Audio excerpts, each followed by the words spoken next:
vote en faveur de la rupture des accords militaires avec la France est un acte de patriotisme revendiqué par le peuple tchadien depuis le début de l'indépendance. Le CNT n'a fait qu'entériner une demande nationale à la suite de l'initiative du gouvernement. Nous constatons que tant du côté du gouvernement tchadien que de la partie française, des reculades se font jour.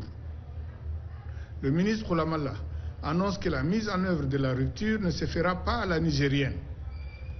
Et le communiqué du ministère français des Affaires étrangères proclame que des négociations étroites sont menées et seront poursuivies pour la mise en œuvre de ces orientations.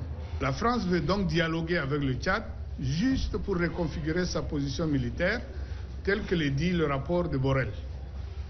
Ce que ne veulent surtout pas les Tchadiens. Nous notons également que quand la partie tchadienne parle de rupture, la partie française lui prête le souhait de voir évoluer le partenariat de défense et de sécurité qui les lie.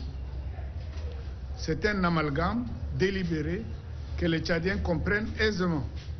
Ouakitam rappelle et insiste auprès du gouvernement, et en particulier auprès du président Mamad Idriss, de la nécessité de ne pas faire confiance à la partie française. Ainsi, Ouakitam rappelle que son exigence qu'un chronogramme précis et détaillé, assorti de dates de début et de dates de fin à très court terme, soit élaboré pour matérialiser le processus de départ et que cela se fasse en consultation avec toutes les couches sociales du Tchad. Rappelle au gouvernement l'urgence d'un programme clair de mise en œuvre des états généraux de l'armée et des résolutions du DENIS relatives à la réorganisation de l'armée en vue d'en faire une armée républicaine.